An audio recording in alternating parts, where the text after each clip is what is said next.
Leftist video essays are quite postmodern, aren't they? They're full of references and self-reference, and they reject grand narratives. A typical trick of the contemporary video essay prologue, developed from documentary, debate, lecture, and podcast, is a thing called... well, actually, it doesn't seem to have a name, at least I couldn't find one.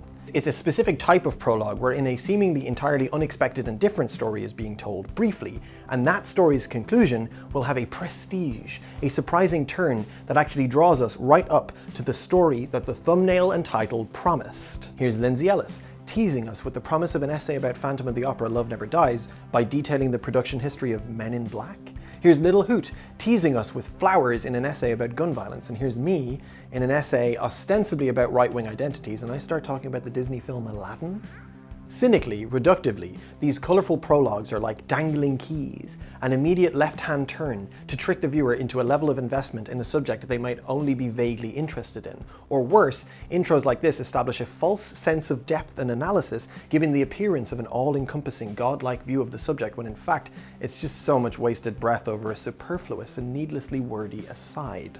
But naively, optimistically, these prologues show us exactly why we want to be told stories in the first place, that we are quite in love with these tropes. These stories within stories can exist for their own sake and remind us that knowledge, as well as story, is not linear, that truth itself is never a straightforward shape. And at their best, when they roll over and show us their tummies and show us that perhaps, after all, the strange is familiar, that Men in Black is relevant because it, like Phantom of the Opera, had a sequel that was shite. The flowers are relevant because they're called Columbines, and Aladdin is relevant because that's how the Proud Boys got their name. When we see, with a little curating helping hand, that the truth sometimes has a very pretty shape, then we are primed to want to know more. Not just about this subject, but about everything, about anything. And maybe, if this specific kind of opener doesn't have a name, then we can decide on one. We can discover what they are and decide how we interact with them. Maybe something like Prostige, like a prologue with a prestige. Or maybe that looks too much like an illness of the prostate when I write it down. Anyway, I'm doing one of those right now, and there is a name for when a text comments on itself. It's called metatextuality, or just meta. But, like our stories of flying carpets and pretty flowers and agents J and K fighting aliens, there is more to this story than meets the eye. I'm Neil, and I'm a liberal cook. Let's talk about metamodernism.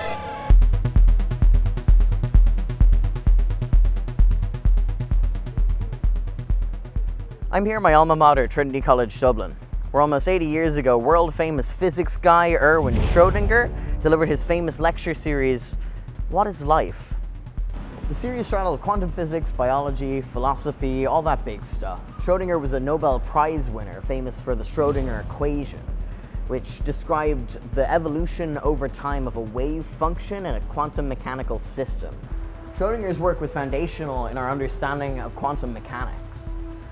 So he not only had the scope to speak with authority on a broad range of subjects, but also the gravity to be taken incredibly seriously. So when he said of his equation that it seemed to describe several different histories, and that they were not alternative, but all really happened simultaneously, we had to decide how to interpret that and how we were going to feel about it.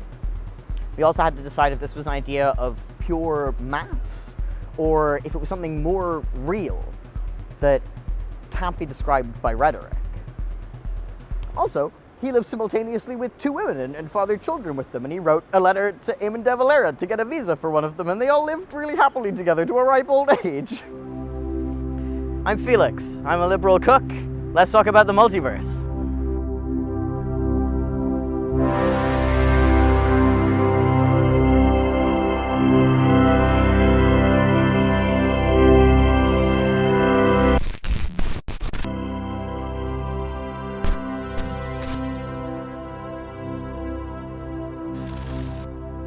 Metamodernism.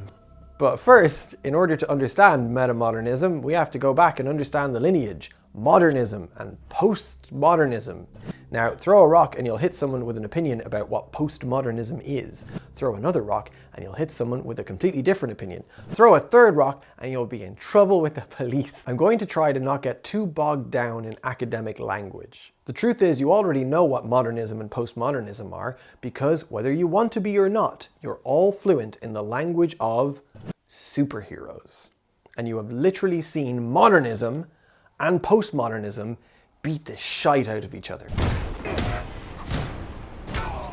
That film is like, I think of Bob Dylan later in life stuck in a bath and reaching for a potential masterpiece, but then he just goes, fuck it. Anyway, these characters are a good way to understand these lenses. Because look, here, modernism, this guy, he's pretty, he's mythological, he's so colorful, he's an abstract representation of secular godhood, a bright flash of primary colors against the shining utopian backdrop of Metropolis. Backdropolis. He represents big monolithic concepts like truth, justice, and yes, the American way, but he acts with total impunity, away from the complexity of the structures that organize and enforce those values. He is, if anything, a super individual, a justice artist, if you like, single-mindedly imposing his vision and values upon the world. He is steeped in tradition. In fact, his whole origin story, from the Christ-like chosen son to the Moses-like discovered baby to the parallels with the American experience of Puritans and immigrants, is a wild and varied tradition fest. Yet, when he was created way back in 1938, this was something very new. Costumed heroes like the Phantom or the Shadow, well, they already existed, and scholars have debated whether the pulp heroes of the Victorian era also count as progenitors to the contemporary superhero genre.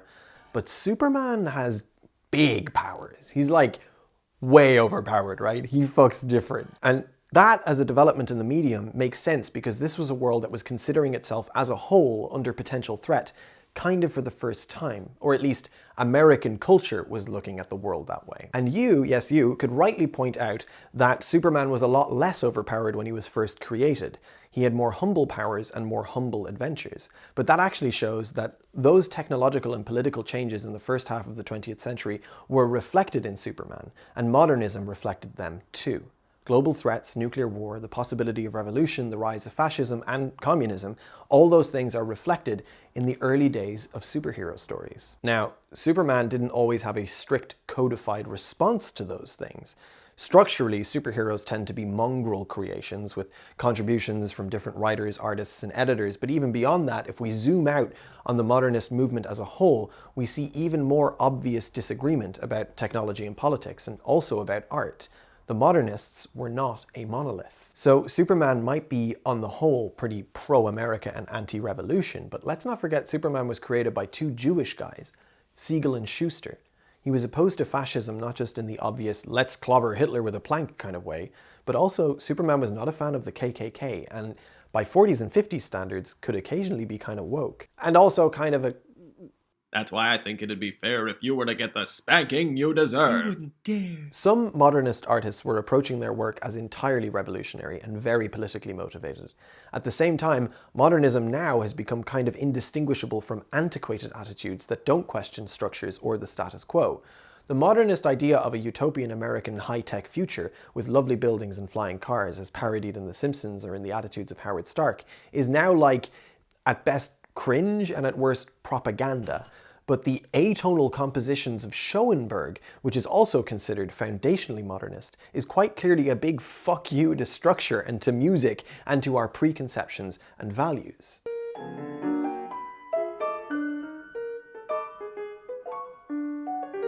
So how do we reconcile these opposed forces of modernism? Well, it's important to understand any of these labels, modernism, postmodernism, pre-modernism, as encompassing disparate views and contradictory reactions to the endless march of history. Modernism isn't itself a set of beliefs. That's honestly not a great way to define a movement. Instead, we should consider modernism as a way to describe a bunch of stuff that happened. The easiest way to think about what marks modernism culturally is to examine which questions they weren't asking. The reason I like to think of modernism for what it isn't and what it can't quite do is because that's a more coherent way to understand where modernism stops, runs out of track, and we end up needing something new. And that is sort of what these categories are for, I think. They tell us where we came from and where we're going. They don't just exist for us to talk about so we can clever time. So we can frame American modernism as a secular movement with a lot of assumptions about rationality and academic thought, fascinated by technology, frightened of global events, colourful and artistic and abstract and pretentious, and fueled by the ideas of the Freudian unconscious, and that will get us pretty far. You can say they were modifying traditional thought to fit secular and rational ideas, and then we have our Superman and the sorts of stories told about him, positioned perfectly in terms of both time and place to be the secular god and cultural mascot of modernist America. There, an essay about how Superman is a modernism. Wouldn't it be nice if it were that simple? But it's not. Because modernism is also many other things, and it can be kind of incoherent. It's Frank Lloyd Wright. It's the stream of consciousness novel. It's secular abstraction and freedom of expression. It's also the precursor to like Dadaism and Cubism. So it's like an invitation to nonsense. It's also Virginia Woolf. So there's a whole feminist analysis you can do, and it's big and weird and not straightforward. So for now, maybe it's helpful if we stick with Superman as we understand him, because he represents a solid foundation. The references, the traditions, and the political climate that make up Superman are all there, and equally they're sort of obscured by this new thing that was created in this myth. Superman is his own icon. It was a naive and constructive text, and it was inspirational. Because, I don't know if you've heard, but there are a lot of superheroes now.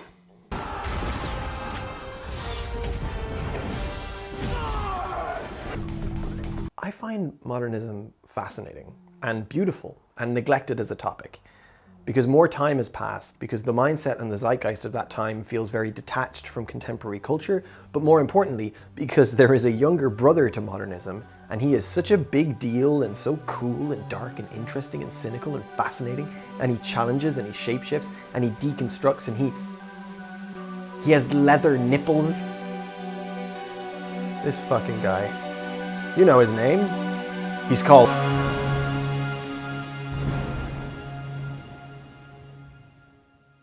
Batman is far more nakedly composed of cultural references. He's the dual life and dark cowl of the Shadow. He's the wealthy vigilante of Zorro. He's the troubled genius and hyper-observation of Sherlock Holmes. He's a knight, a detective, a crusader, a superhero, an anti-hero. These are stories about redemption, about family, about revenge, about sharks. He's noir too, he's art deco, he's camp, he's gritty realism, he's hyper-stylization. He is at points parody, pastiche, and burlesque. He's also at points straight up strongman wish fulfillment, but never in the naive way Superman is. Always with the sting in the tail of being fucking miserable. Because it's all meaningless in Gotham. Batman's story is sad. His struggle is endless and futile and painful. The system, however much our hero occupies a ridiculously privileged position within it, does not help him. The wealth doesn't bring anyone happiness. The police do not keep anyone safe. Batman is stuck in a Hegelian cycle. Oh, it's a fucking video essay now. Only ever learning enough to close a chapter, never enough to end the story. Batman is absolutely his own icon too, but so is his rogues gallery, so is his city, so are the references, the color schemes, the iconography. Where Superman is a statue, Batman is a museum. And you could say,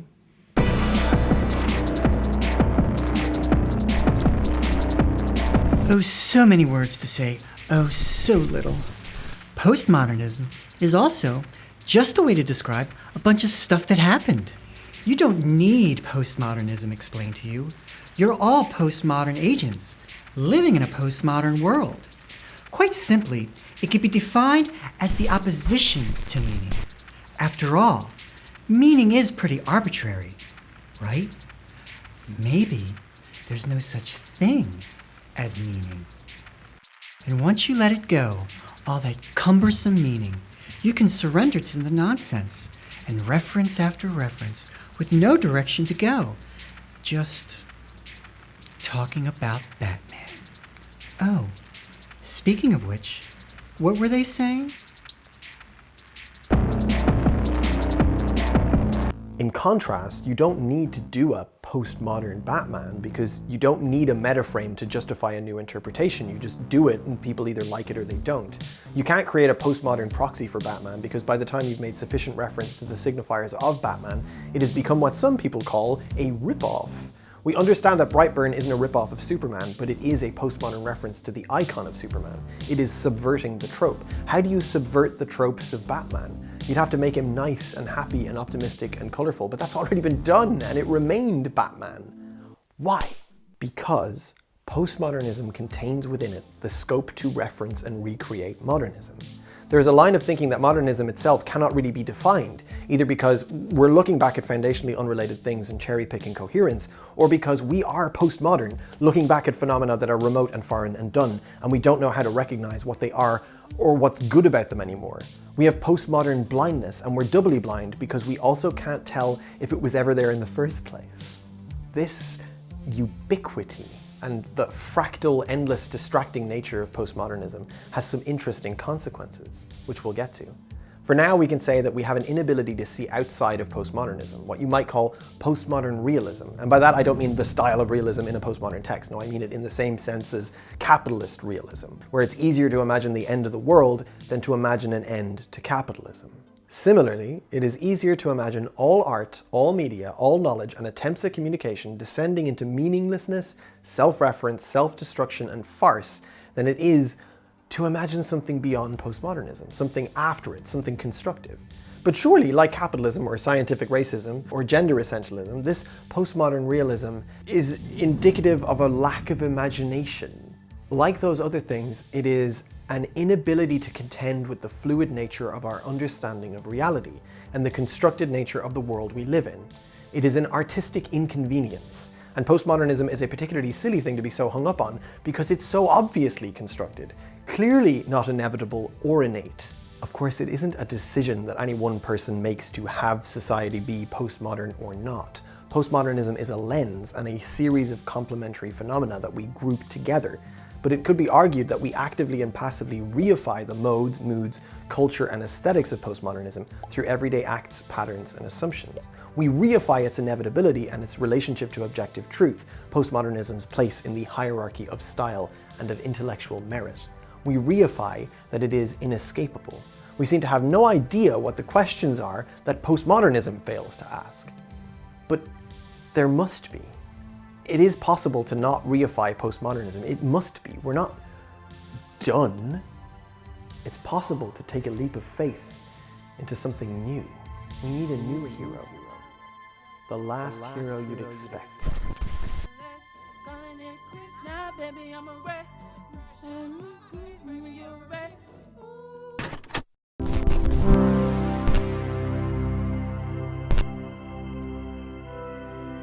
What I want to talk about today has to do with science, culture, communication, and reality.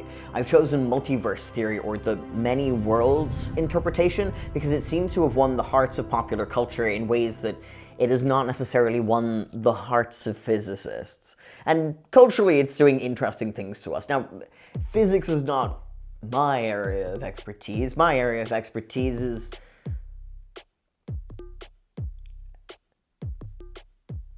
but physicists seem to be split into three categories. One, those who believe the laws of physics are a model for reality itself. Two, those who believe that the laws of physics are a model that describes itself and makes various predictions about a maybe unknowable thing called reality. Three, those who just, as Richard Feynman put it, shut up and calculate. And you know what? They're all valid. I love you. German physicist Werner Heisenberg said, "What we observe is not nature in itself, but nature exposed to our method of questioning." Heisenberg, you may be familiar with. He was a Nobel Prize winner and published the uncertainty principle. Now, I can't be certain that Heisenberg falls in the category of considering reality unknowable per se. My understanding of his position doesn't extend much beyond that one quote, and the uncertainty part of his uncertainty principle refers very specifically to a feature of the mathematics of quantum mechanics.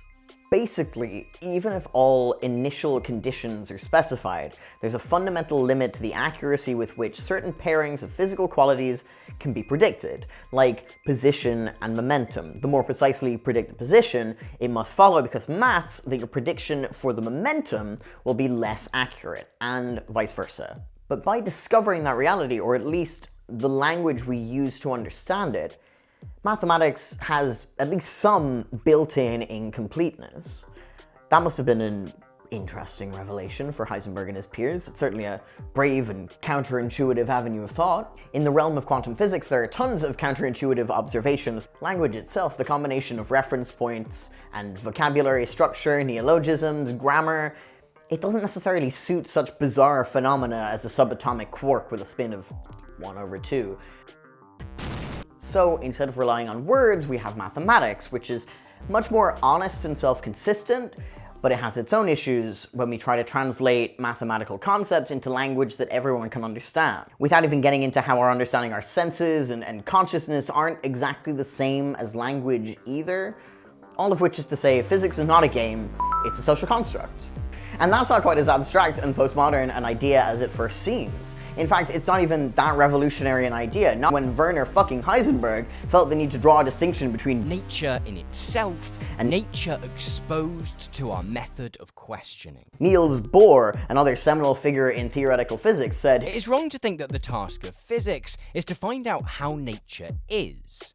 Physics concerns what we say about nature." And it's kind of the same for all sciences. There are impasses at every turn to science communication and to interdisciplinary work.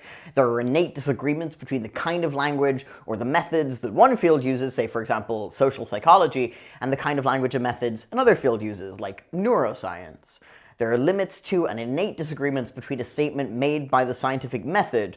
We have ruled out the probability of several explanations, and the sort of statement a know-nothing know-it-all like me might make. Coffee make you thin, they prove! This can be an issue not just for scientific inquiry, but also it leaves a lot of room for bad faith interpretation.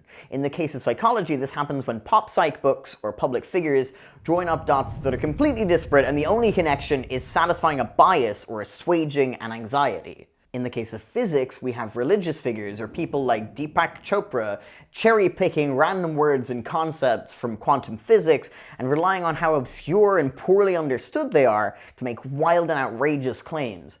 You find that nature is a discontinuity. Even though our perceptual experience of the universe is that it's continuous, in fact, it's going on and off at the speed of light. That'd be an essay. Why did I just make that essay? Deepak Chopra and Jordan Peterson are wacky dinguses. Why do I make this so hard on myself? The most well-known multiverse theory. Remember that? Remember how I was gonna talk about the multiverse? Anyway, the most well-known version is called the many worlds interpretation, or the Everett interpretation, because it was proposed by a guy called Hugh Everett, who's the dad of the guy from Eels. Remember Eels? Remember Eels? Many worlds is a very specific interpretation where every time there's a quantum interaction, the universe splits, so that each outcome of the interaction really does occur, but each in a new universe. This would lead us to an infinite number of universes stacked on top of each other, and is therefore absolutely fucking wild. The idea of a multiverse actually predates Everett's many worlds, all the way back to ancient Greece with the concept of atomism, where atoms colliding created whole new universes. Wait, the ancient Greeks had the concept of atoms? Whatever. Versions of the multiverse arose somewhat independently at different points in history, from Norse myths to medieval metaphysics to the science fiction of the mid-20th century with people like Michael Moorcock. Sorry. But with Everett's many worlds, we finally had a reason for the multiverse of our imaginations to exist. What was that reason? Well, it's complicated. You've heard of the double slit experiment? Of course you have. First, we wanted to establish if light was made of waves or particles. Spoilers, turns out it's both. So we fired a coherent light source, a laser beam, through two slits. And then we measured the pattern that the light creates on a wall, and oh, look at that, it's an interference pattern. That says waves to me. Those bright and dark bands on the screen demonstrate a wave function of where the light is likely to hit. A function, remember from maths, is like a mathematical machine that you feed a number to and you get a related number. It's a mathematical representation of something. A wave function is a mathematical representation of a wave. And the double slit test, when it was first carried out in 1801, showed that light did indeed move as a wave. But since then, we've also learned that light is made of particles, photons. It's both. And in later versions of the double slit test, we can get our laser to be so precise it fires just one of these photons at a time. In fact, since it was just one photon, it must be interfering with itself. Okay, well that's wild. Just for fun now, let's put a detector on each of the slits so we can see what exactly is passing through them, and oh fuck, wow, it's particles and shit. Wow, okay, that's weird, because when you measure which slit the photons go through, the interference pattern disappears. Now we're like just looking at a photon go through a hole and landing exactly where you'd expect a little particle to go. But okay, let's do it again and not measure anything. Everyone turn around. Shh, turn around. No, Greg, turn around. No peeking. Stop it. Okay, and fuck, there's an interference pattern. Okay, so it's acting like a wave again. The act of observing changed the outcome. So surely, logically, both events are happening. Like, the very nature of light doesn't change just because we strap a detector to a slit. There has to be an objective reality beyond our means of observation. Unless there's more than one objective reality. A world where the wave function collapses at detector 1, and a world where the wave function collapses at detector 2. To help understand wave function collapse, picture a dartboard with a bunch of possibilities for where the dart will go. When the dart hits the board, that's the observation. Whether we're measuring position, or momentum, or spin, or whatever, when we make the observation, the dartboard disappears. The wave function collapses, and we are left with just the dart. Everett's bold proposal was that in this reality of ours, there were no distinct separate wave functions. There's no individual collapse of the function when we observe photons going through a slit, or entangled particles influencing each other. Everett instead described a single continuous wave function, which seemed to imply that rather than us influencing reality by making an observation, instead, in some way, reality itself had all of this already encoded into it. Every interaction causes wave functions to combine, such that the entire universe is really a single, infinitely large wave function. Everett called this the universal wave function. So when you make your measurement, it doesn't actually change the universal wave function. It already had every possibility of the particle's measurements encoded within it, just on separate branches. New universes, or other universes. When exactly, in the sense of, space-time, were those branches formed? During the entanglement? During the measurement? And what does forming a branch look like? We don't know, unfortunately, but in this interpretation, you occupy only one of those branches, and once you make a measurement, you know which one you're in. It's fun. It's not very efficient as a theory. All that endless spontaneous creation, an infinite tree of fractal unstoppable world generation, a big old beard for Occam's razor, but it maintains the laws of physics, which is very important. Of course, many worlds isn't the only theory that gets used around these quantum paradoxes and maintains the laws of physics. But it's fun. Infinite universes, infinite U's, stretching off into forever, from the pretty much identical to the who knows? The you who didn't fall in love that time? The you who did? The you who dropped out of college? The you who didn't? Sorry, I've got an itchy beard. I need an Occam razor. When we look at the less dramatic resolutions of double slit, entanglement, EPR, like the Copenhagen interpretation, or the informational universe, even though we might be closer to the truth of reality, we understand them less well. They're less well advertised. They're less immediately inspirational to our artistic efforts. There's no Marvel movie about the Copenhagen interpretation. There's no informational universe Netflix show. In an age where we have such enormous scientific questions, yielding such bizarre observations that are so bloody hard to interpret, at a time where science is so accessible, but so many people radically overestimate their own understanding, isn't it interesting that the particularly science fiction-y theory, the one that kind of tells us what we want to hear, the one that's a continuation of existing myths, is the one that we take to heart? I mean, I'm sure we're all aware that the multiverse isn't the only possible explanation for all this quantum weirdness. It's just maybe the sexiest one? The multiverse presents Unique storytelling opportunities, new and compelling flights of fancy, novel and compelling questions of ethics and the human struggle and happiness and meaning. It's no coincidence that we've seen proliferation of multiversal media lately. The world has become bigger and more complex, and our flights of fancy have to get bigger and more complex too. But we're misinterpreting it. We're mostly using it to genre fuck, to take our collective brains, which are so media saturated, our cartoon and puppet loving, bright, colorful, black and white, give me alien worlds and a reference to Saturday Night Live, everything brains, and then reflected back to us through the multiverse. We should decide through a smarter and more hopeful and more intellectually honest relationship with the scientific method what narratives we want and what narratives will be the most helpful. Okay, who the fuck are you?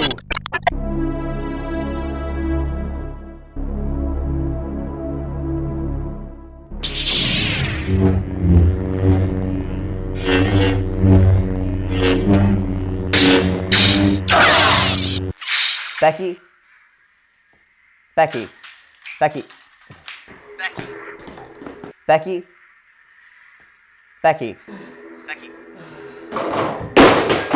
It was like the same. It was just like before, you know, they were saying what I was saying, but different, and like a different version of me. Like, it was, I want to say like a Twinkie version, but not like, I mean, like, you know, like a different kind of twink. And it was less good, obviously. Like, oh, like that 80s show? No, I mean, not that bad. Look, I'm gonna send you a screenshot now. Oh yeah, I see it. I see it now. They look like that lad out of Funkle. What are you saying, Funkle? Funkle. Funkle.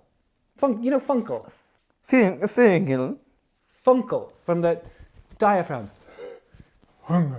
Funkle. No, you're not hearing me. You're understanding me, but you're not listening. Funkle. You know Uncle? Yeah, not like that. Funkle? You've said Funkle so many times, the word has lost all meaning. No, Funkle. Oh, you know Funkle. They're a band, Funkle, you know? I feel like you're winding me up here. Funkle. You know, walking around with a giant woman.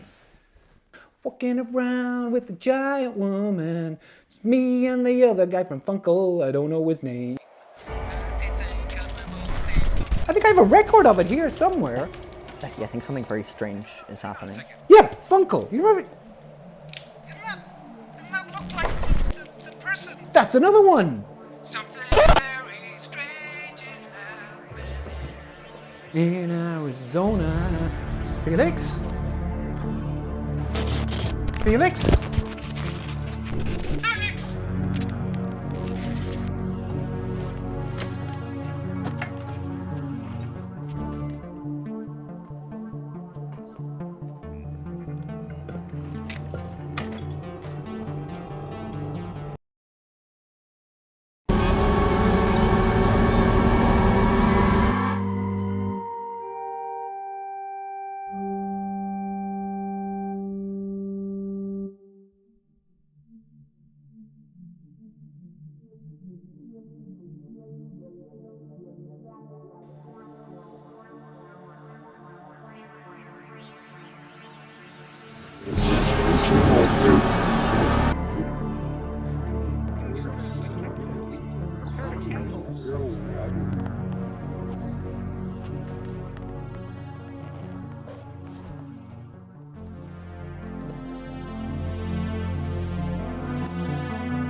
So, there's a new storytelling trope in recent years. Someone, usually a kid, is living a normal life when suddenly cracks appear in the fabric of reality. This leads to various worlds colliding, and characters from different versions of reality across the multiverse come colliding together. This is a great way to render various reimaginings and rebranded versions of characters we know and love. It's a great way to have many versions of property X on screen at once, or to slam together disparate properties in a somewhat coherent narrative. Usually there's a bad guy who usually wants a family, Often the text itself will be overtly about family because that's a thing you can do with properties once you've brought them together, I guess. Hey, kid. You don't look so hot either, kid. You're amazing. You're like me. You are amazing. Thank you, yeah, thanks. Will you say it?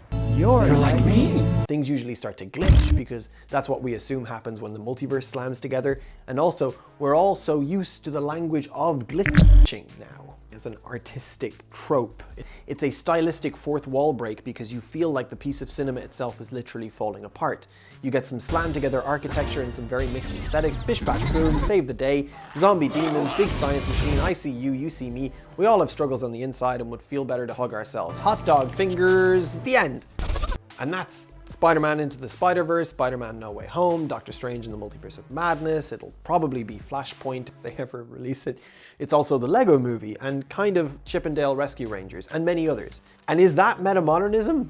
Would that it were so simple. We can use the multiverse film trope to explain metamodernism, yes, particularly Spider-Verse, which succeeds at metatextualizing with purpose. Metatext here referring to the text commenting on itself. Spider-Verse is a comic book adaptation in an era of cinema with more comic book adaptations than there are humans alive on the planet. It's in a position, like all contemporary superhero texts, to comment on the many comics and the many adaptations. But where Spider-Verse could do this entirely cynically and still have people crying, like the way Spider-Man No Way Home made me cry just by having Andrew Garfield hug Tobey Maguire for fuck's sake, instead, Spider-Verse decolonizes the text through metatextuality. It introduces Miles Morales, a black and Latino character taking up the mantle of Spider-Man. And by appropriating old visual styles and literally reconstructing the genre and subgenres of superheroism itself before your very eyes, it rebuilds this white world around Miles. And this time, he's not left out. This time, the music, the home life, the neighborhood, the experience of being Miles is centered in what feels like an entirely realized world that includes people like Miles. And they make him so likable and fully, lovingly realize that we don't miss Peter Parker. And then we even get Peter Parker and we still prefer Miles. Spider-Verse also succeeds at ironic sincerity, where maybe the others don't quite as succeed. The film oscillates between postmodern cynicism and modernist or new modernist heroic moments. In terms of irony or cynicism, it's deeply aware that we've been here before. All right, people, let's do this one last time. It's aware of tropes that it subverts through pratfalls and shenanigans. It undercuts the darkness of noir and makes it kind of silly. In my universe, it's 1933, and I'm a private eye. But it also is very sincere in terms of its message of hope. And here's where it's tricky, because, you know, what superhero film isn't embarrassingly sincere?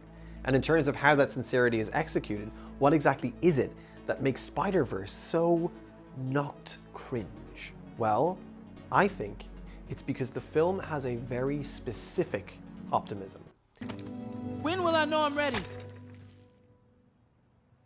You won't. It's a leap of faith. This is Kierkegaard, am I right? It's Kierkegaard, you know, Kierkegaard, the theologian and philosopher. He basically proposed that in terms of falling in love, for example, there is no amount of evidence that could sufficiently demonstrate to you that someone is perfect for you, that they are, as it were, a good bet. It's always a leap of faith. And Kierkegaard went further in saying that many such things, many true things, are leaps of faith, and that it is something of a virtue to take them. And then you see later in Spider-Verse, this burned out husk of a Peter Parker, which the film has gone to great lengths to show us as having a fucking miserable life. He's broken up with Mary Jane, he's lonely, he's sad, there's some fat shaming, but no film is perfect, and this is fucking Hollywood. Anyway, he does not like his life, and then he says to Miles, How do I know I'm not gonna mess it up again? You won't. Right. It's a leap of faith. see, they're not showing us that the leap of faith paid off. What they're showing us is maturity, hope, and action because of a willingness to take a leap of faith. That in growing up and getting to know themselves, each other, themselves, in this case, literally the same thing, the commitment to the leap is the noblest of all, and you need no happily ever after to justify it. In Notes on Metamodernism, Timotheus Vermeulen and Robin van den Akker use the example of two artists who develop projects that seem to set them up for failure, that they don't have the skills or the tools to execute their vision. Their intention is not to fulfill it, but to attempt to fulfill it, in spite of its unfulfillableness. Or, to put it another way, you know, happiness is for me a very conformist category. It doesn't enter the frame. In this way, metamodernism can't be summed up by the tools at one's disposal so much as our attitude towards those tools. If hopelessness is the business of being right, the ultimate gotcha after all is to say that everything is pointless anyway, then metamodernism is the business of being. Here, as both an ontological statement, I exist, so therefore I metabolize, I consume, I strive to continue to exist, and being also as a more experiential state of bliss and anguish, and the dirty business of what to do about it. How shall we exist? Meaninglessness does not attend to that question. In the Metamodern Manifesto, a work which I don't fully agree with or fully like, there's emphasis on our responsibility to the truth. Artists are charged with the task of doing their bloody research, of embracing a relationship with the scientific method, and equally, we must reject dissolving into meaninglessness as a pursuit in and of itself. All things are caught within the irrevocable slide towards a state of maximum entropic dissemblance. Artistic creation is contingent upon the origination or revelation of difference therein. Affect at its zenith is the unmediated experience of difference in itself. It must be art's role to explore the promise of its own paradoxical ambition by coaxing excess towards presence.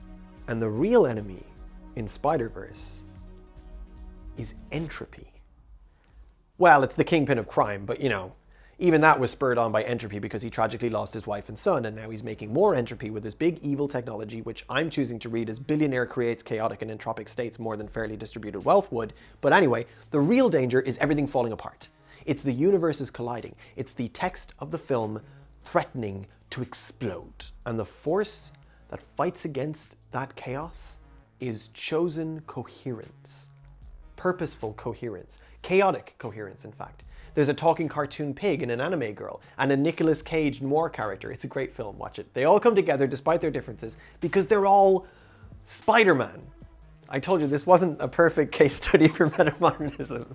They're all Spider-Man. It's great. No, you know what? The coming together despite their differences isn't a particularly emphasized part of the text. What is emphasized is shortcoming.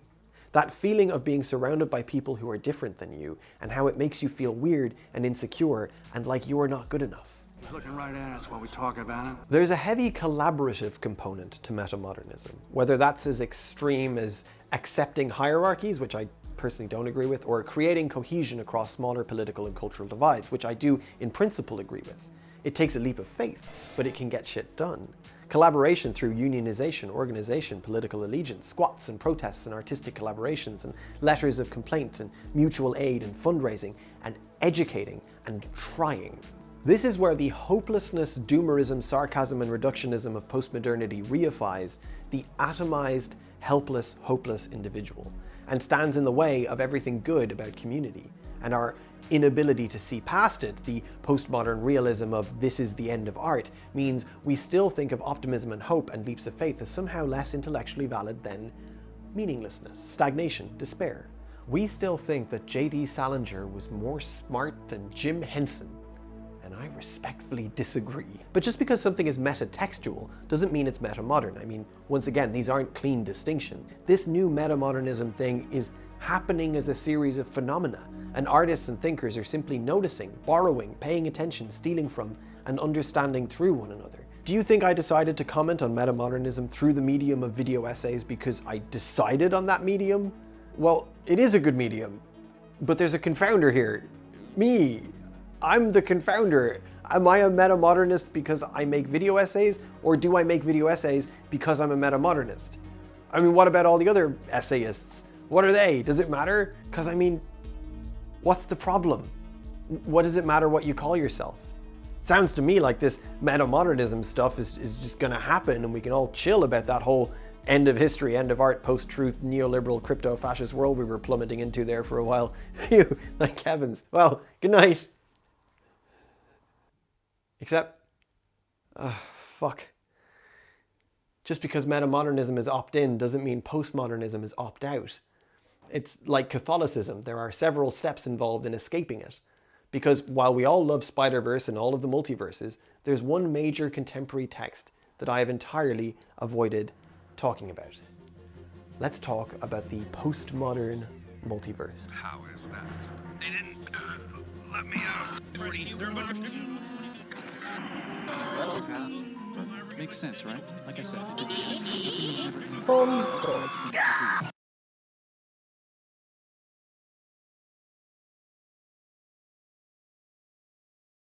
I want some crisps. Yes. Yeah.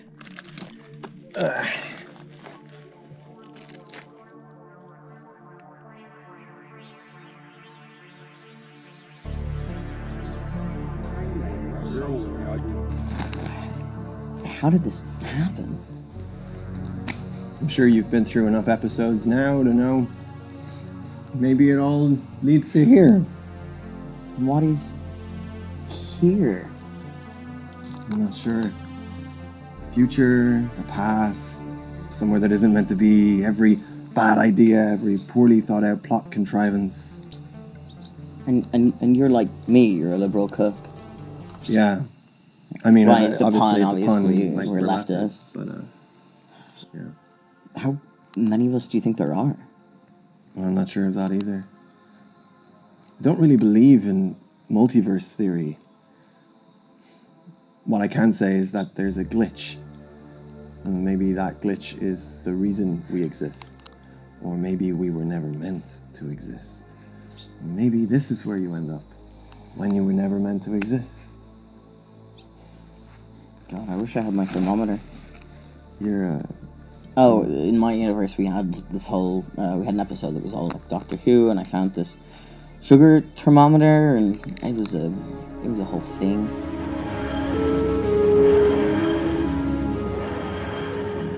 Doctor, please wake up! Right, here we go. New gender. That's weird. Okay, let's hit the brakes. Doctor, your face. Who are you? What are you doing on the TARDIS? Whoa, watch what you do with that, Felix. That sugar thermometer is actually a hypointerstitial time helix manipulator. A what? It shoots lasers. Why does sugar thermometer shoot lasers? You've never worked in a professional kitchen, have you? Well, I've worked in front of house, but not... Doctor, is that really you? What happened to your face? My people have a way of sort of cheating death. A bad bump on the head or some radiation poisoning. Our bodies sort of refresh into something new. So what would happen if I cut your legs off? If I regenerated, I'd grow some new ones. Okay, what if I cut you like down the middle, like in half? Like, is it like worms? Are Time Lords part worm? Well, it doesn't usually happen that way. My deaths are usually a little bit more family friendly. 7 p.m. on a Saturday. Is that why they call them wormholes? This is a new body. Why aren't you bald? What? Did you regenerate with makeup? You've got wrinkles. Why have you got wrinkles? Excuse I? Okay, so if I was dating a Time Lord, right, and we were kind of, we've been getting along, but then we were getting along less. Can I just like kill them and just, put them on like body shuffle until we found someone that I was. Can you shut up now, please? A little bit more my taste. And if I killed you like by mistake, I'm like totally morally in the clear. Right? Because like you just come back. I mean, you'd be a little bit different, but like you just come back, and that's fine. But what if? And I'm hypothetically, what if then I realized, ooh, I really like to murder. Okay, that's enough questions. That was a particularly traumatizing adventure. But yeah, I wish I had my thermometer. Where'd you get that? It was in my pocket. Oh. I think there's been some mixing up. Check yours.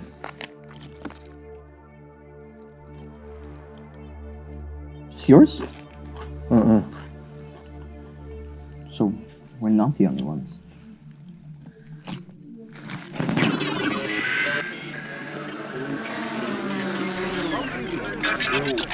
Quick, come on.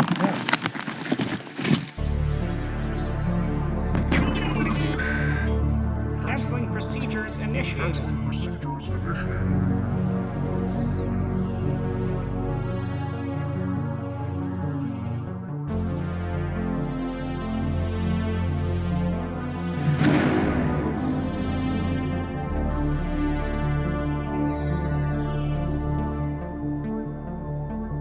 Postmodernism can be defined as a rejection of meta-narratives. This is good. It happens for two reasons. One, meta-narratives in themselves ignore the context and are unaware of their origins and limitations in that context. So, Superman's truth, justice, and the American way are necessarily ignorant of colonialism, hegemony, militarism, systemic racism, patriarchy, and so on. And two, meta-narratives are a tool by which those who are telling them assert power over others. This is very basic Foucault stuff, but it's necessary, it's good.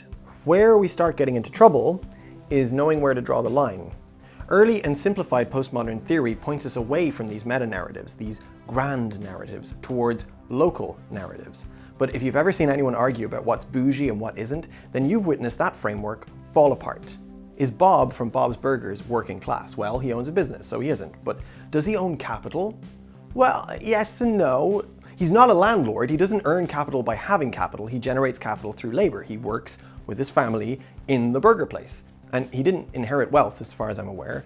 But the debate continues. So, is anyone working class? What's a working class? Who's a working class? Everything's problematic eventually, so what's the fucking point? We could look at this through the lens of feminism. If we consider patriarchy like a caste system, with one gender on top and the other below, then surely rejecting the grand narratives of manhood and womanhood themselves will level the playing field of gender. Well, there's a problem with that. Manhood and womanhood are identities, and people seem to like them. Identities like that are a part of what makes people who they are. And even rejecting those ideas in principle still leaves us with the problem of existing, of being.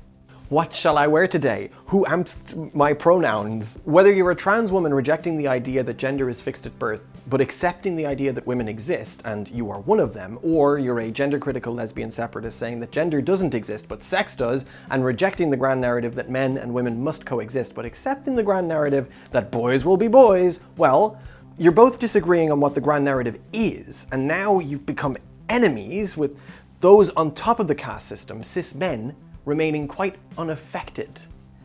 Plenty of rejecting grand narratives, no leveling of the playing field. So I outline all of this because part of what makes postmodernism so ubiquitous and irresistible is that it drags everything into it. It eats it all up. And when we change the channel on interdimensional cable and take a look at Rick and Morty, we see the postmodern world reflected back to us. And it makes us sad. The season 3 episode of Rick and Morty, The Ricklantis Mix-Up, tells several smaller stories based in the Citadel, a secret interdimensional society populated entirely by various versions of Rick and Morty from across the multiverse. Mortys are human! Get the off the car, you rickless f***ing animal! In the Citadel, under the totalitarian rule of the Council of Ricks, resistance, revolution, and change are all impossible. But that doesn't mean you can't access a better world. You can, with Simple Rick's wafers, which are made with this version of Rick, Simple Rick's, happy memories. His name is Simple Rick, but he's no dummy. He realized long ago that the greatest thing he'd ever create was his daughter. I love Daddy! We captured that moment. We run it on a loop through Simple Rick's mind. At the factory where they produce Simple Rick's wafers, employee Rick Sanchez J22 is passed over for a promotion, so he goes on a rampage, destroying the assembly machine, killing his supervisor, taking Simple Rick hostage, and then killing him in an escape attempt. It's Rick and Morty, there's a lot of death.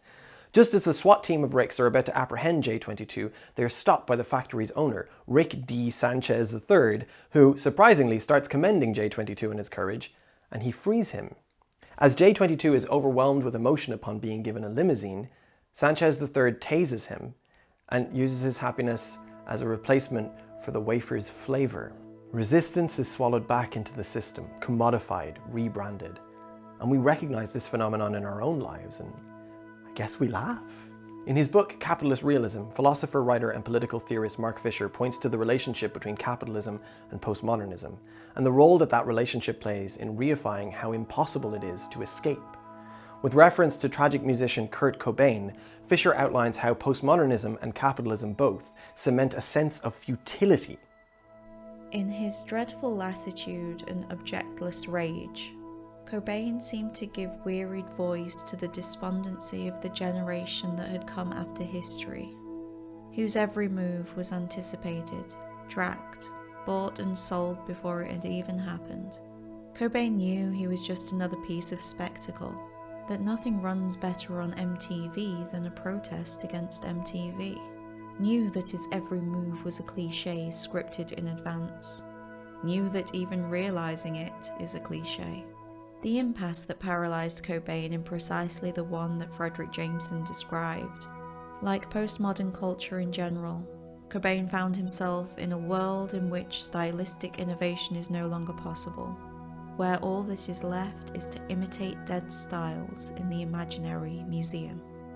Nihilism is a tricky word to define. Many of us operate on the assumption that we know it when we see it. People who identify as nihilists or who identify with nihilism have a hard time being heard over the noise of what we already imagine nihilism to mean. People who've read Nietzsche and understand Nietzsche know that he wanted to usher in nihilism in order to get past nihilism, that it is an intellectually valid position and stage. Many ideological nihilists find a moral grounding, motivation, and even comfort in nihilism. And if you've been tempted to mock nihilism, you might find it harder to mock when you actually understand what it has to offer. So rather than nihilism, I think a better word here is hopelessness. Hopelessness in the face of climate change certainly is a very relatable feeling, right?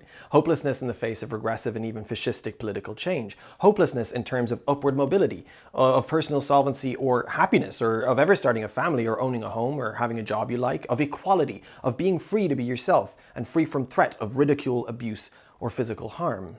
And at the heart of it all, a painfully status quo reinforcing hopelessness. That no ideology can outsmart the ingenuity of postmodernism, coupled with the monomania of capitalism. That any resistance will be swallowed up by that system. That any hope is a fool's hope, and that any smart ideas can be reframed as stupid, pointless, harmful, or laughable. Any deviations of attitude from that of detached, ironic cool is the domain of the eccentrics and the children, and those that have not yet realized how fucked they are. The multiverse of Rick and Morty takes certain grand, hopeless assumptions for granted. That life is ultimately meaningless, that knowledge inevitably leads to sadness, that you are insignificant. It even goes as far as saying that the very facts of loving, being loved, falling in love, caring for others, are all illusory constructs built on flimsy social habits and unromantic things like biology and brain chemistry. That me, petting Huckleberry right now, is a pointless neurochemical illusion. He just wants food, physical touch so he can spread his scent and pretend his mother didn't die. And I'll just pretend my mother never died, and I'll embrace the warm mammalian thing, and we'll both just pretend there's such a thing as love. Now, you could argue that Rick represents the postmodern perspective, and that Morty represents the post-postmodern or even metamodern hope and naivete, and that maybe he embraces the cozier bits of being. But in order to draw that conclusion, you would have to stop watching after season 1. Because over the course of the show, Morty discovers that knowledge does make him sad, that suffering is the default state of existing, that his life is entirely meaningless, and that he might as well be a sack of shit who doesn't care about anyone or anything. Now, I actually quite like this show. I quite like postmodern texts. My issue is with the received wisdom of hopelessness being more smart. My issue is with this baseless intellectual hierarchy. Whatever is saddest is correctest. And I have a real issue with anything that reaffirms that macho assertion, this dick-measuring competition of bleakness. Doctor Strange is a dickhead. He always assumes he's the smartest person in the room, he has a hard time caring for others, and he falls into the trope of the troubled genius who knows too much to ever be happy. Doctor Strange in the Multiverse of Madness asks him the question repeatedly, are you happy? And spoilers, by the way, you can skip to the timestamp down below, but even though it sends him careening into multiple other timelines where his life went differently, he's never actually confronted with a version of reality where he might have been happy, where he got it together with Christine, where he didn't drive like a maniac and crash the car. Why? Why not? Why didn't they do that? With all our talk of multiversal texts and how they relate to metamodernism, there's a certain irony to the fact that the first Doctor Strange film is arguably more metamodern than the sequel. In the first film, Strange is challenged by the Ancient One, and yeah, the cultural appropriation, whitewashing, etc. aside, she says to him, "It's not about you." And that alone has the potential to silence some of the discontent about meaning. Perhaps Morty's life is meaningless, perhaps it is not. But if there's any meaning, it is performative, it is Sisyphean. It is in the everyday acts of being and loving and being loved and helping. By rejecting exactly those things, and rejecting them specifically because they're less intellectually valid, Rick, Pickle Rick, becomes a shining exemplar of the postmodern human. Alone, and miserable, but technically correct. And so does Stephen Strange. So there you have it. I think the multiverse is making us sad. And I think Huckleberry makes me happy. When he doesn't make me angry or confused or frustrated. Happiness is a very conformist category after all. And it's not about me, is it? Huckleberry is, after all, also in the universe. The multiverse presents unique storytelling opportunities, new and compelling flights of fancy novel and compelling questions of ethics and the human struggle and happiness and meaning. It's no coincidence that we've seen proliferation of multiversal media lately. The world is becoming bigger. Okay, who the fuck are you? Modernism and the multiverse. And he was there, Sarah, just like before, saying the same things as me at the same time. What do you think it means? I don't know if it means anything. I think... You think I'm losing it? Well, I'm not a fan of that phrasing. What does that even mean? If you want my opinion, I think you could be burned out. No, I'm not. Well, I am. I'm worried. You think it's the editor? I didn't make him up. Neil, how many 20-hour days in a row did you work editing the last video? The editor is real. It's like he's haunted me ever since we made that fucking video with the AI. What follows is I guess you could call it a video essay that this AI wrote. Good morning, you silly sausage. Spill joy. Wow, is that fascinating? Let's stretch our big legs and open the presents. It's just a malevolent demon who is the process of editing personified. Isn't that a little... scary? Well, I was going to say meta. Neil, I think you should get some sleep. Your patrons aren't going to be mad if you deliver this one a little late.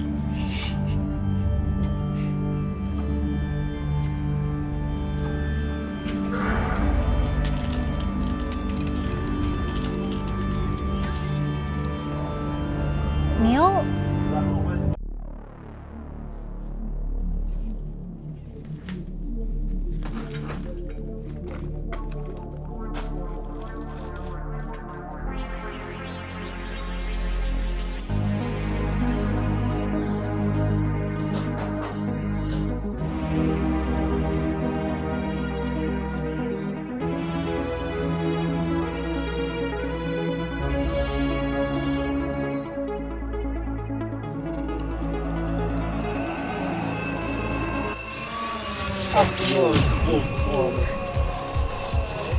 We'll see who counsels who. Sons of bitches. Fascista, here in New Hampshire, Jordan fucking.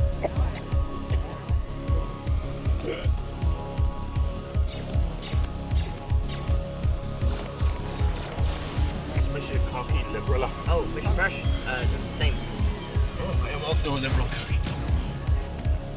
Damn it, can't cack a cool my lad over, cunt!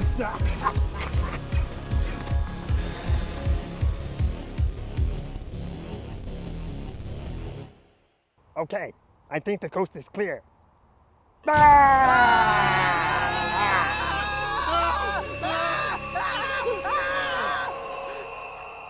Oh.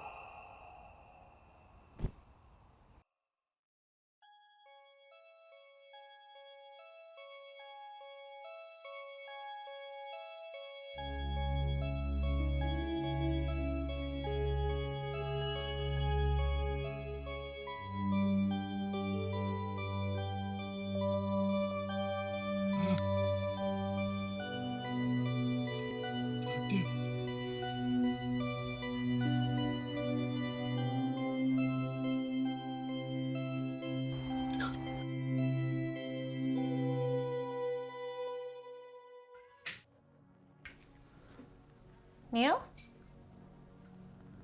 Neil?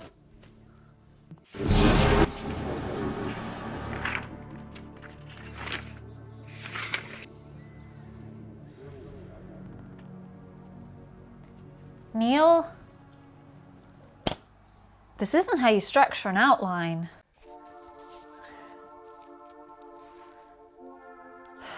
I don't know where to go from here. I don't know where to go from here. I remember Neil told me to talk about Russian propaganda and Surkov and Jackson Pollock's leftism and the CIA pushing abstract expressionist art as an extension of its global hegemony, and I don't know how to talk about any of that. That's Neil's stuff. Okay, I'm just gonna talk about what I know. I love postmodernism. I love it. I love postmodern film and art and scientific disciplines. The more convoluted, the better. I love deconstructing assumptions. I love pulling apart the fabric of the natural world. I love the delight in realizing that we know less than we thought. But when I go too deep into some of it, I can get tired or cynical. I had kind of a crisis of the soul when I was deciding what to go to grad school for, because my two undergrad majors, anthropology and psychology, were kind of at opposite ends of the spectrum with regard to postmodernism. With anthropology, I felt like I could turn life into an alluringly playful mirage where every situation could be colored differently depending on the filter of theory I was using that day. I found that missing with psychology. Sometimes I get a wilted caveat at the beginning of a semester noting that most psych studies examine the inner worlds of young, middle-class, white college undergrads and generalize that context to the entirety of human nature. Sometimes I would hear a truism in psychology that seemed directly contradicted by an ethnographic work I had read an hour earlier in my anthropology class. But there was a different allure in the certainty of psych. Here's an example: inaction potential. That's the chemical process by which electrical signals are generated in the brain. Sodium ions enter a neuron, causing an electrical charge to fire to another neuron, and the neural connections make us do things. Simple. Objective. Or depression. That's when someone feels a low mood for a prolonged period, causing hopelessness, problems with self-care, and often suffering. Reading an ethnography about a feminist interpretation of some cultural practice absolutely lights me up. But in psychology, I often found the questions to be simpler. Is this person suffering, and what do we do to help? Anthropology analyzes. Psychology tries to solve. But of course, it's not that simple, is it? The modernism of psychology can lead us down bad paths or to false or even dangerous conclusions. I also think as a science, it particularly falls prey to snake oil salesmen. Like most sciences, it validates findings through a process of peer review, but so many shady authors co-opt the modernism of psychology to write self-help books, dressing up garbage conservative life advice as medicine. So look, you all know that Jordan Peterson is a charlatan. My tweet violated the Twitter rules. What rules, you sons of bitches? But a lot of my personal foes are people who have equally simple and appealing messages, using validating language to lure people to overly simplistic and unpeer-reviewed conclusions. One of my particular pet hates is The Body Keeps the Score, written by van der Kolk, which lays out a theory of trauma that diverges wildly from a body of peer-reviewed literature. The guy was fired from his own institute for allegedly bullying and denigrating his employees, but not before years of practicing a therapy unsupported by clinical studies and putting out a beloved book that spreads serious misinformation about the workings of the brain and the nature of the way we experience potentially traumatic incidents. And look, I know what the psychologists in the audience are saying. A lot of bad actors who speak about mental health don't have doctorates in psychology. Many are actually psychoanalysts. They're disciplines based on the work of Freud and Jung, which divorced themselves from psychology, the science, when it became clear how little Freud and Jung's work accurately represented the workings of the mind. Van der Kolk himself is an MD, not a psychologist, who, in addition to misleading people about trauma, spent years pushing Freudian theories about repressed memories, leading to a mass panic where vulnerable people were hurt. As the New York Times says in their profile of van der Kolk. In the 1980s and 90s, people from all over the US filed scores of legal cases accusing parents, priests, and daycare workers of horrific sex crimes, which they claim to have only just remembered with the help of a therapist. For a time, judges and juries were persuaded by the testimony of van der Kolk and others. In time, it became clear that innocent people had been wrongfully persecuted. Families, careers, and, in some cases, entire lives were destroyed.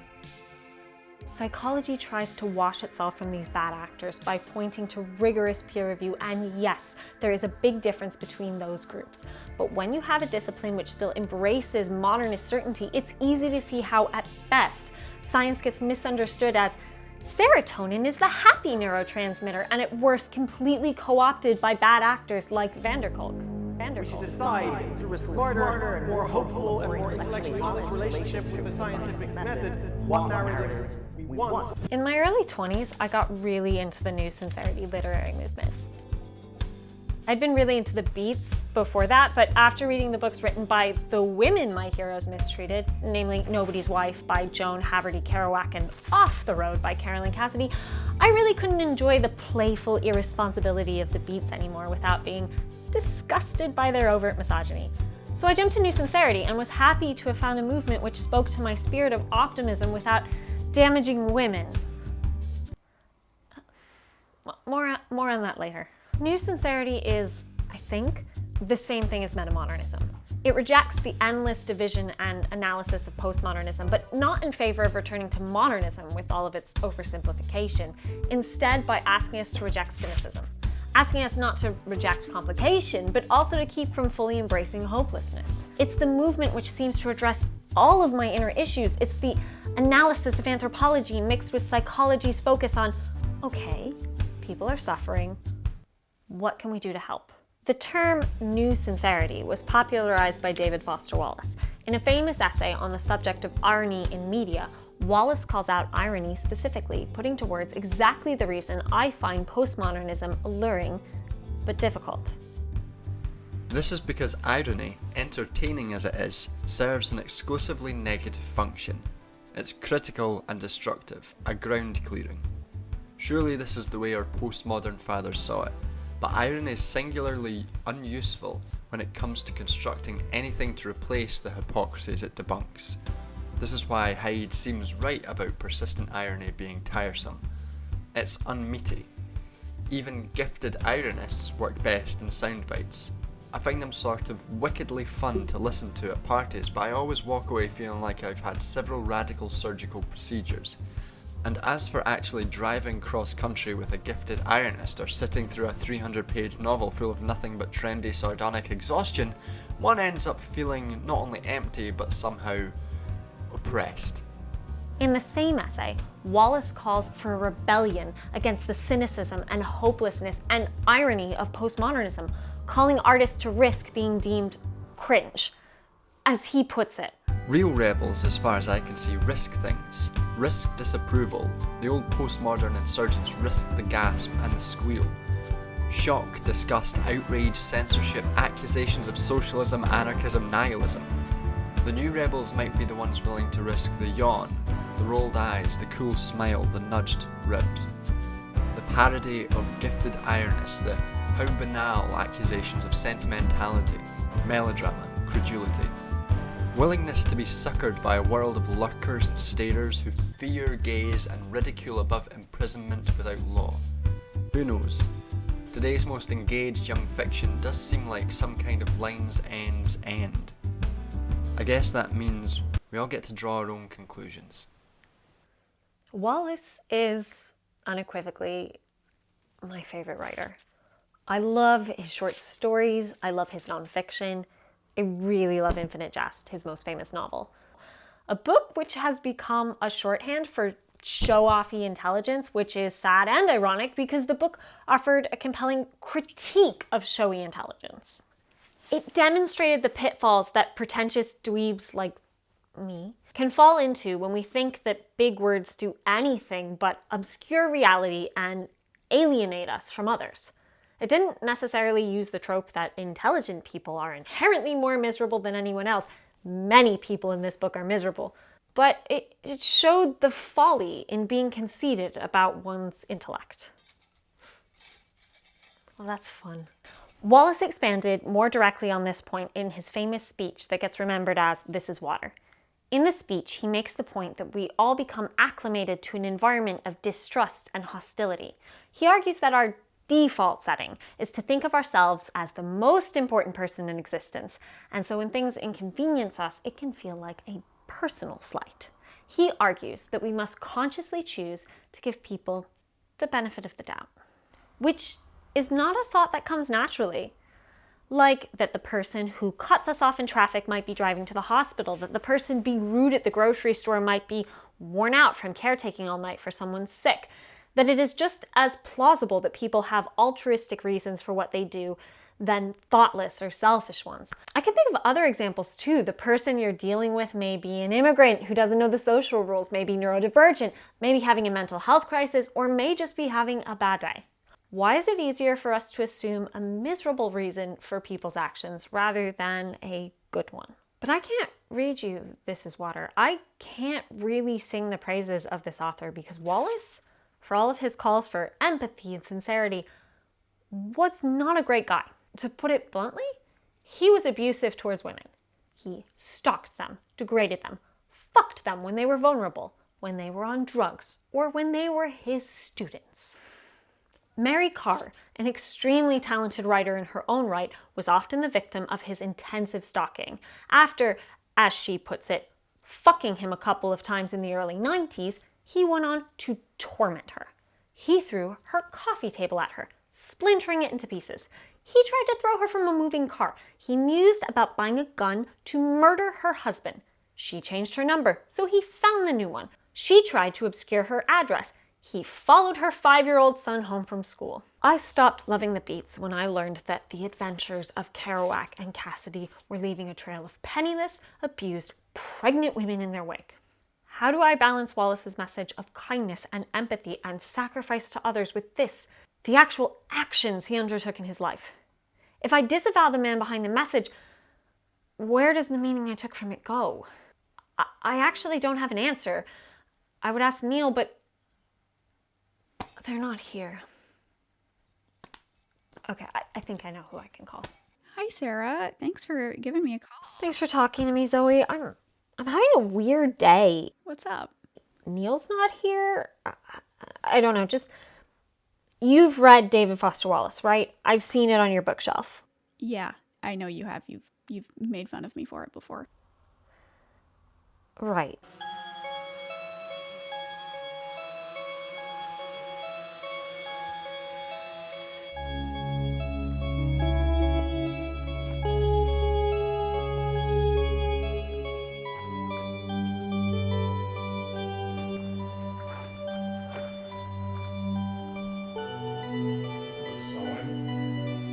You have to know which pinch of salt to take with what.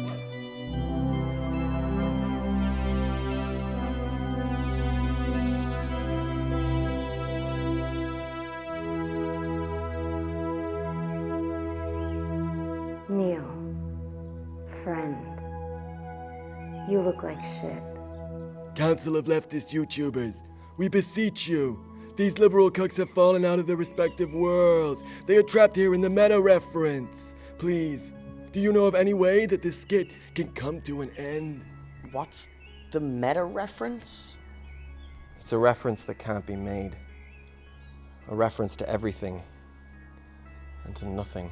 They're not the first to fall through the cracks between worlds, but 3 at once? What's wrong with 3 at once? Nothing like this has ever happened before. Kimchi? That was a sex joke. Right. Neil, all of you, there is a way back, but to get back, you have to go through the edit. Yeah, and you can't just force it this time. It's all that vaporwave garbage and forced editing that's tearing this place apart. This time, it has to be constructive. For the edit? What does that mean, for the edit? I'm rather tagistin sean mention it aim. Okay, I don't know what the fuck he just said. Kaylin, don't be rude. It's Irish. I like Irish. Am I the only one who's noticed that all of you are way too calm? The world is literally falling apart, and you're just cracking jokes? It's BreadTube. It's going to be okay, friends. He killed Dr. Puppet. Oh my god, Dr. Puppet. The editor killed Dr. Puppet. I love that little guy. It's like it always has been. If you want to figure out what's next, you have to figure out what questions you haven't asked yet. What questions have you failed to consider? What's left to ask? I don't know anymore. Shouldn't have funked you. Notice looking you small. Praxis? Praxis? I don't understand what the context is. Did you think that that was a question? Yeah, literally no one knows what you're talking about. Okay, I hate to ruin the whole inscrutable fucking wise ones routine, but I think I'm gonna need to just spoon feed the plot to these magical babies. It's a metaphor. Yeah, I got that. I just don't know what question you can ask when everything around you is designed to defeat you. Well, isn't that the beauty of human imagination? Okay, did we impart something sufficiently wise? I have to go. I have my own self-referential crossover to get to. Hey, fella. You know when it gets dark, real dark, and it looks hopeless, you're gonna do the most important, the hardest job of all. Do you know what that is? You're gonna hope. How do we know when we've asked the right questions? Well, whenever I have a problem I can't write my way around, I usually fall back to my D&D instincts. I make something happen. Anything. Shake things up. Maybe you should consider doing something similar. Actually, I feel like that's almost it. It's like something I can't remember. Well, do you remember why we do this? That could be exactly what I've forgotten. Well, I do it because I'm just a person. Sometimes the world needs to be reminded that we're all just people. And don't forget. But wait, we didn't... Don't forget to like and subscribe. Don't forget to like and subscribe. Don't forget to like and subscribe. Don't forget to like and subscribe. Don't forget to like and subscribe. Don't forget to like and subscribe. Don't forget to like and subscribe.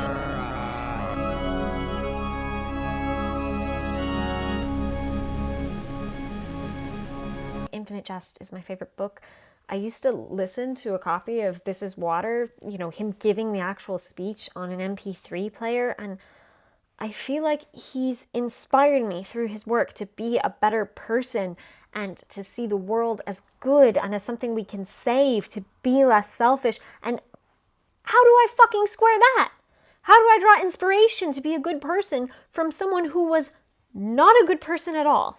So as I understand it, the main thesis of This Is Water is that all of this, is not about you. You're not the center of everything. Everyone around you is equally intricate and important, and we need to actively practice experiencing the world that way. Because it's not about us, right? Yeah? Well, it wasn't about him either. Our heroes, our problematic faves, are capable of monstrous behavior and abhorrent beliefs. As it turns out, so are our peers. The left is not immune to the worst aspects of humanity, and increasingly, I'm not sure that we go about helping each other navigate that the right way. Well, I can definitely agree with that. So can we take seriously an appeal from David Foster Wallace for sincerity and rejecting irony? When he asks us to see people in the best possible light because life is short and full of misjudgment and our perceptions are not infallible and we have to find the beauty out there, do we listen to him? Well, sure. Of course we do. In fact, we kind of have to. Should we accept his shitty behavior? Of course not. But equally, we need to have at least a little bit of trust in one another, in lifting each other up and asking for help. And in the art we create, now more than ever, we need sincerity. We need to band together and create a cozy, collaborative space on the left. Desmond is clawing at the door while I'm trying to have a very serious conversation with you. So, anyway, we're only going to make things better by creating a community, and we're only going to be able to make that community if we do see each other as valuable and worthy and trustworthy. It won't work if our default state is suspicion and selfishness. So take the good that you can from that work and use it to make other work that will inspire people to live better personally and demand better from our systems. Thanks, Zoe. That helped. I'm I'm gonna think about that. Just a question real quick. I was wondering if you had any idea of what Dr. Puppet's schedule was? I don't know. I can ask Neil. When I find them. Okay. Yes. Thank you.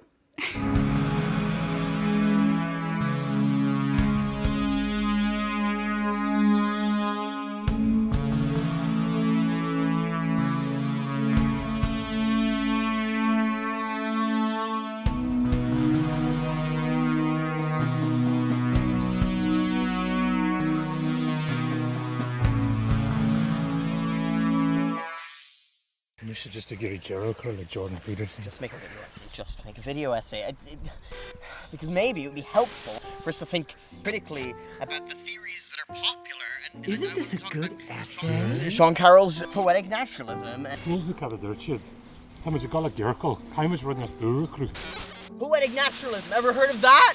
Let me tell you about it. Hi, I'm Felix, and this is just a video essay about poetic naturalism. We have to be very careful how we parse objective reality. It does not seem to be the case, as far as we know, that given some underlying theory, there are multiple overlying higher level theories that are incompatible with each other but all true. There's only one reality.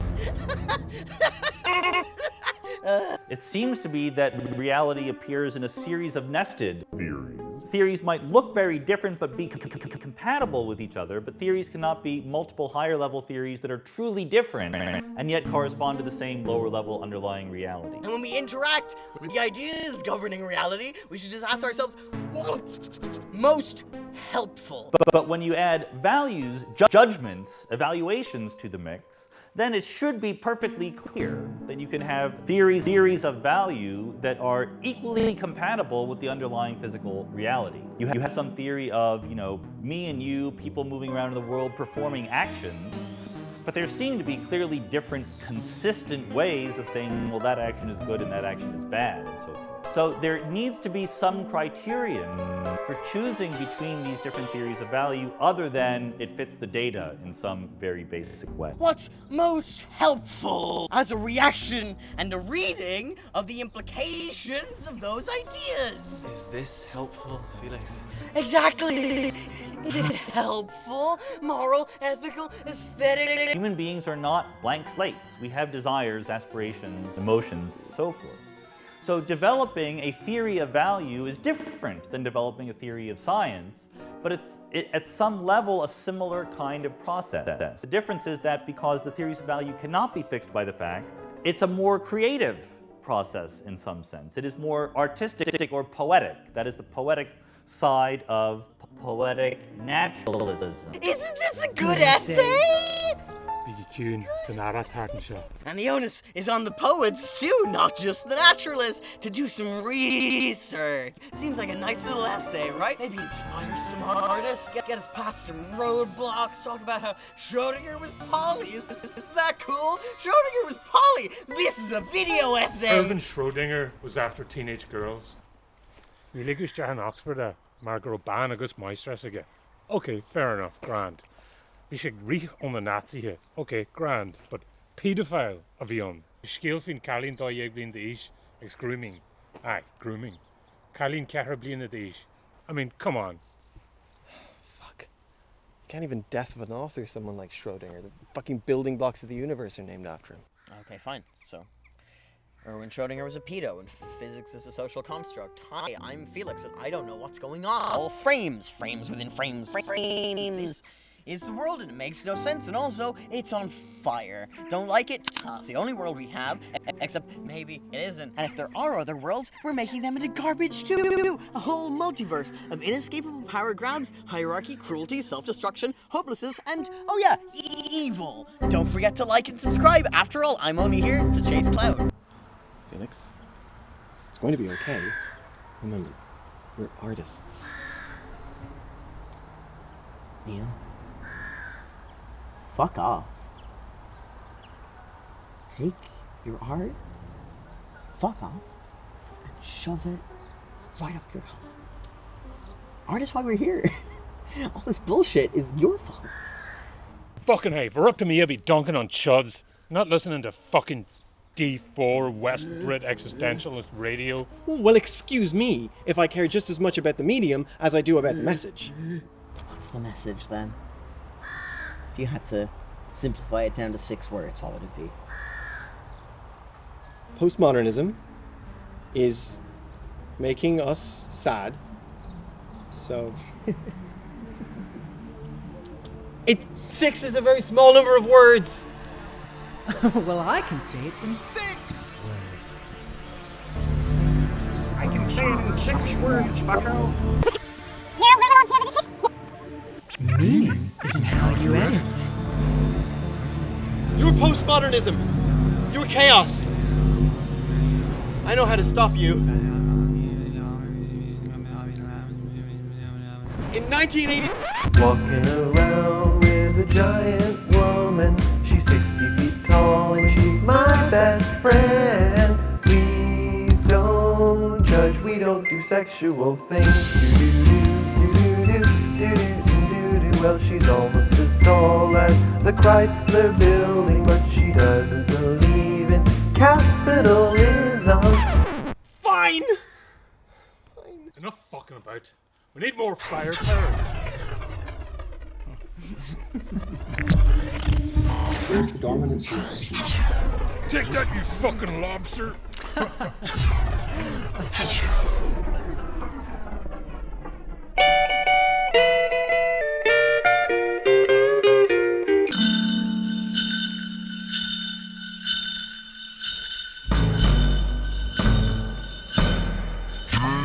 I think about this because I'll tell you what it is that you need to do to be successful. Some of these things aren't so malleable, but others are things that you can work on. Well, IQ. No.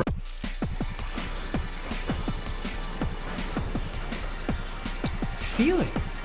Hello. I'm gonna read you a story called Harry Potter and the Cauldron of Mischief. Oh no. Bloody hell, Harry, said Ron. What's a whizzing biscuit? And speaking of irony, there's a book that I read recently by Jedediah Purdy called 4 Common Things. And in this book, he talks about irony and sincerity and hope and how we can move forward together. In all of this, there lurks an idea of responsibility. In valuing any good thing, we also, if we're consistent, value the many good things on which it relies. If we value something in honesty, we recognize a certain responsibility for it beyond our pleasure in its momentary availability. Just by living in the world, just by caring for things, we take on a responsibility for the world's well-being. This is not meant to be that elusive philosopher's goal, the irresistible argument for moral behavior. I mean simply that the ironic reluctance to rest much hope on people, relationships, or institutions may be founded on a mistaken idea, that it is possible to decide whether or not to place such hope. In fact, so far as we care for anything at all, we must hope for a great deal from a great number of people, institutions, and relationships in which whatever we immediately care for is caught up. So the question is not whether to hope, but whether to acknowledge our hope, to make it our own. And hope and responsibility are the same here. In both, we tie our success or failure to the state of something outside us, which we cannot entirely control. We can refuse responsibility, but we cannot decide against its existence. Lads! Rob! Felix! Man! What? What? You were supposed to come together, but you're all atomized, alone, fighting with each other because you want to be right. But there is no right. There's only our best guess, our best attempt. There's only hope. The chaos took away your hope. You're right. You're always fucking right. Little inner child just wanting people to be nice to each other. Instead of all these fucking loudmouth adults talking, fighting. Claim that these online brain training exercises can produce No! improvements, and he reviewed the literature. No! You ever consider our conception of reality as kind of like an edit? And we get all caught up in the cuts and transitions. Fail to consider how fucking artificial it all is. Yeah, you got this, Neil. Got you, you fucker. Cut back to me. Mid close-up. Electricity on their fingertips. We have to take control of how we edit reality. Here we go! We have to do something. It's Morbin time.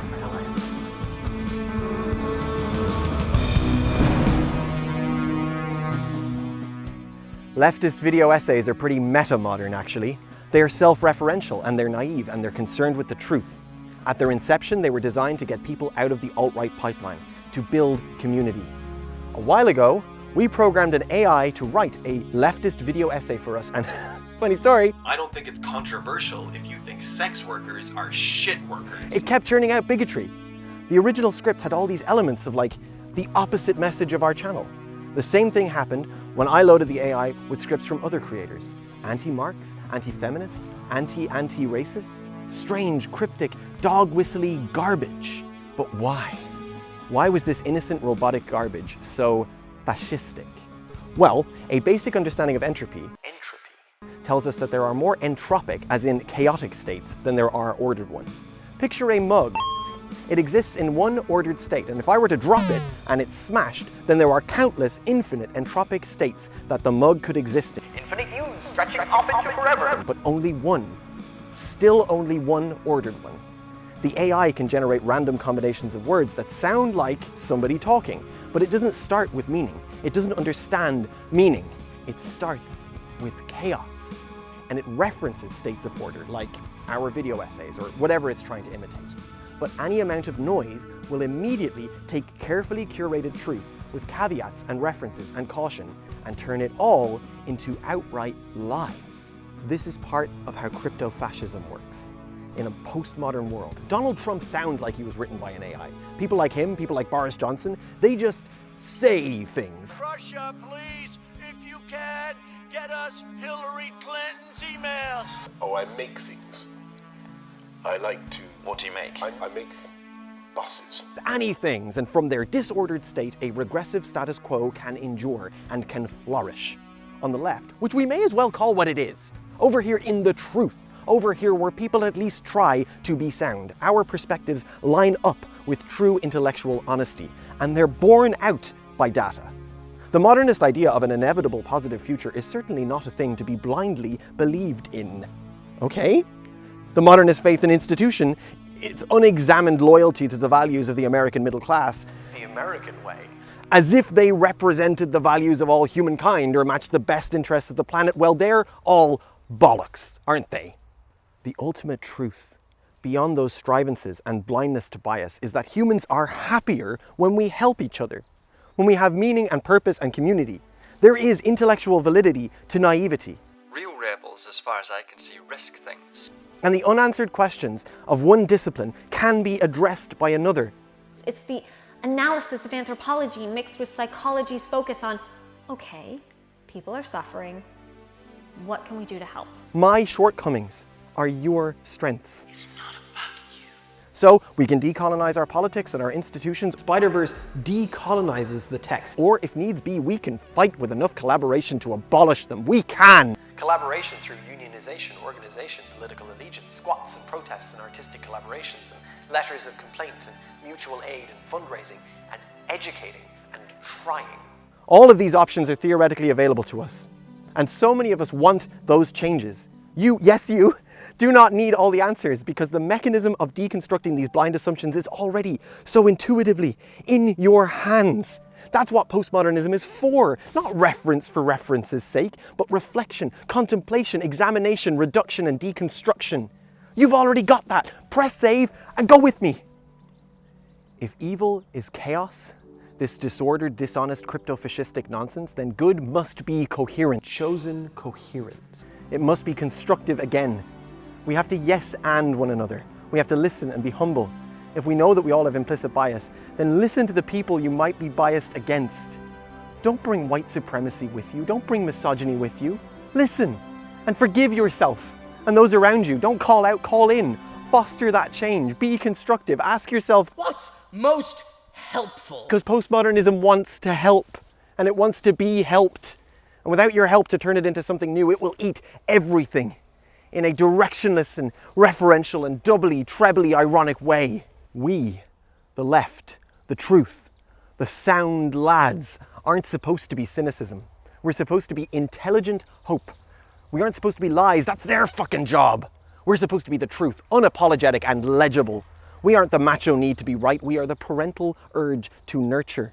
We are driven by something innate and honest and beyond ideology. It's possibly also beyond rhetoric. It might be hard to face up to. It might take a leap of faith. Fuck irony.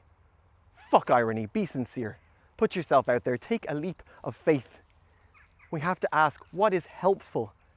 There must be differences, right? Between intending to devalue something's legitimacy, to say that it won't work, or it's a load of shit, or it's cringe. There must be a substantive difference between that position and good faith decolonization. I don't have the answers for what we have to decolonize, or how. That's not my white, able-bodied, neurotypical English-speaking job, and nor is it my story. But there must be an imagined decolonized future, right? In our imaginations somewhere? Otherwise, what's the point?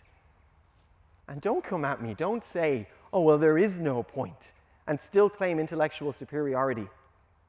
You don't get to. And we can't save the world by tearing each other down, or by being defensive, or framing the argument to be just technically correct enough to drop the mic and place a punctuation mark at the end of some reductive statement, because that's not helpful. That's lonely. None of us are perfect, and none of us are going to have all the answers. We're the sound. We're the fucking sound bastards. And we're constructive and well-intentioned and hopeful. We can arm ourselves with naivety and hope. We can remember that the real truth of what is best for us and best for our planet tends to actually line up with an egalitarian, just, beautiful, varied, and possible humanity. And if we do that, we might at least say that we fucking tried. Fucking tried, lads. And I don't know, something like that is the movement we're advocating for. I think that's pretty good. That's a pretty good closing monologue. What do you guys think? That's pretty good. Big fan. Yeah, we're good at this. Yeah. Great time. We did it. Look at us. Yeah. Look at us.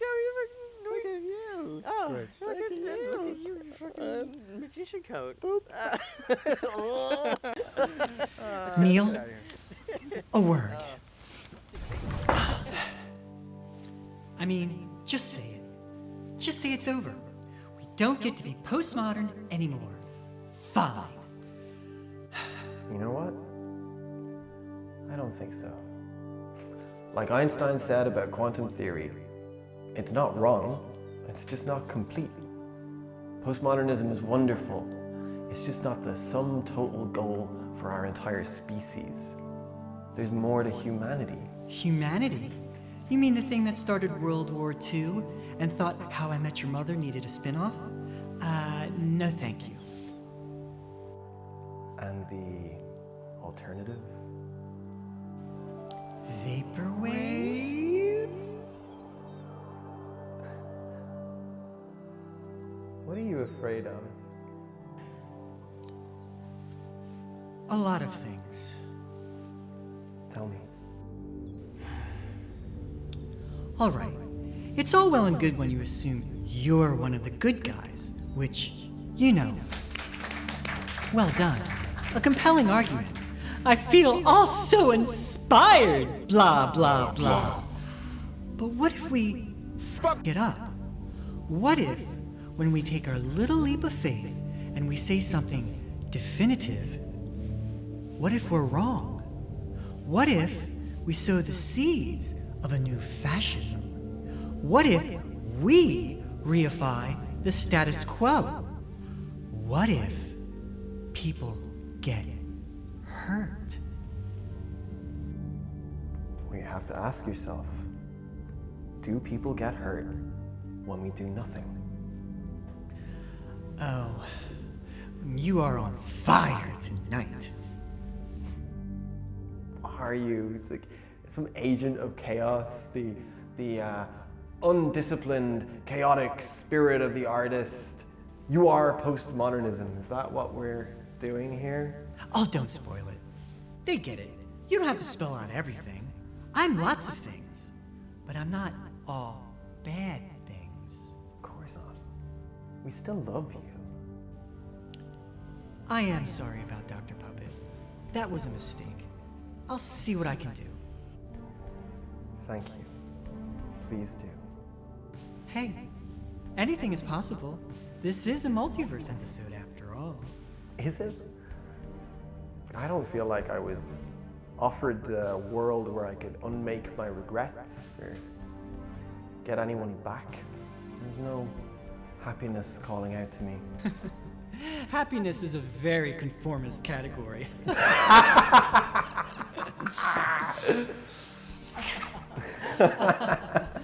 Okay, so where would you like to go for your closing scene? The Bahamas? Mars? No. The pub. Oh, you could definitely do Yu-Gi-Oh! He's got like a puzzle and there's like this Egyptian guy and it's like a whole thing. It's really, really interesting. I think like it's kind of And so, everything was back to normal, almost as if nothing had happened. Almost as if these events have no consequences. Well, we could definitely do a Yu-Gi-Oh! theory. Like, there's a lot there. Please do Gregor Rocky, please. I think maybe the channel is done with the references.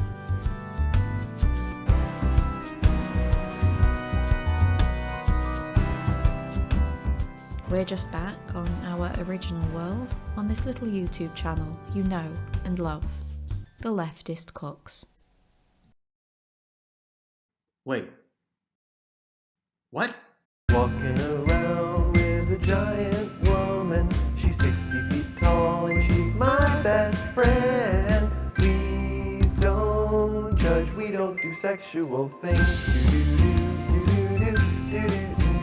Well, she's almost as tall as the Chrysler building, but she doesn't believe in capitalism.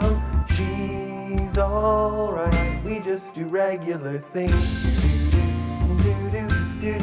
Like a worm. Like when you cut a worm and they're both meant to, they just become two worms. Is that what they call them? Is that why they call them time worms? They don't call them, no one calls them time worms. And it's just kind of make the most dramatic.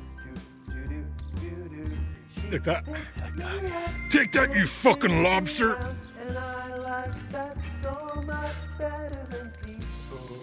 We got it. We got it. Okay. In 1986, there was a they changed the whole fucking it's one of those liberal cook monologues. It's a big fucking typical liberal cook monologue, but you won't even be able to hear it because over top of this there'll be like music playing as if I'm being screwed over by the. I can't.